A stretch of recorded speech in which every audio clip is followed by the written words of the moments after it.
My name is Mark, and since I was a kid, I was diagnosed with severe depression and anxiety. Recently, I've been trying to improve the quality of my life and the outlook that I have on the struggles that I deal with. I decided to make this YouTube channel to share my story, my struggles, and any tips that I have to help me overcome any of the issues that I'm dealing with. I also want to open up discussions about mental health to help out other people because these topics have been heavily stigmatized. My main goal is to continue on this path that I'm walking right now and to help educate myself and other people around me, showing you that no matter what you are dealing with, you are not alone. I'm here for you. If you'd like to support me and continue to walk this journey with me, please consider subscribing. That's all I ask. If you'd really like to follow this journey, then also hit that notification button as well so you can see when I post new videos. Thank you for watching this video. What is going on today? So I basically just wanted to make this quick little video talking about the challenges that I faced when I first started working out in a gym. Now, for most of my life, when I was a little kid, when I was a teenager, I was playing sports, but they're mainly like team sports, which are great, but I was never working out in a gym, getting stronger physically that way. Now,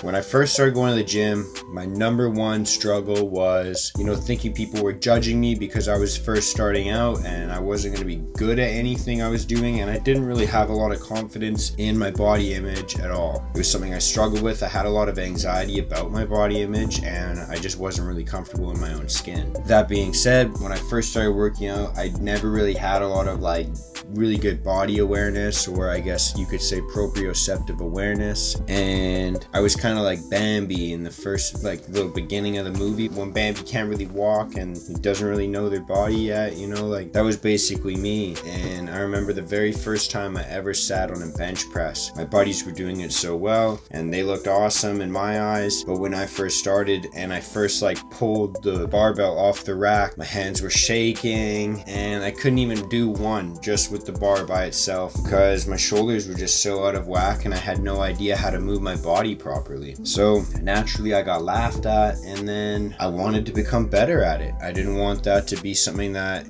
people could be better than me at. I really felt self-conscious and I wanted to make a change. So I just started doing it more often. When I started going to the gym, the next struggle that I ran into was I basically just could never really visualize my end goal, or any goal for that matter. I was just going in and moving, kind of pushing weights around, which in my opinion is better than not going to the gym at all, but I just never really had an end goal, which can be pretty demotivating when you do put in hours of work but you're not really working towards something. It can kind of be demotivating and you can kind of start to think to yourself, well, why am I even doing this? I'm not really getting any changes because there was no goal I was striving towards, no way to measure that, right?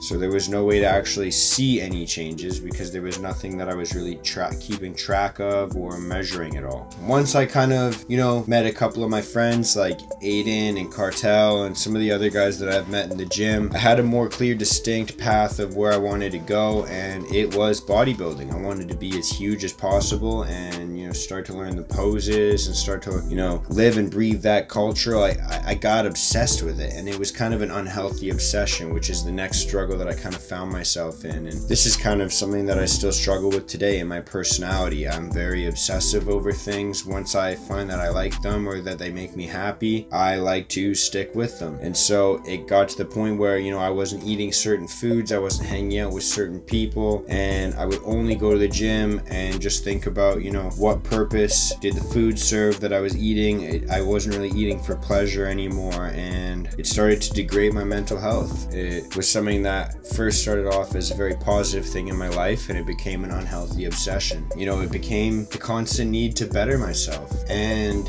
it's still something that I'm dealing with. That being said, I do find when I change up my goals, it's a lot more humbling, and I do find that consistently working towards a goal is really beneficial for me. It keeps me busy, it keeps me motivated, and it keeps me happy when I do hit goals. But I try not to beat myself up all the time, and kind of like the conversation I had with Chris, we spoke about self-acceptance and self-forgiveness, and these are things that you kind of have to give yourself permission to do. Sometimes you are going to make mistakes, or you're not going to hit a goal as fast as you want to, but it's kind of how you're going to overcome those adversities, which really helps you out. And that's the part of fitness that has really helped my mental health.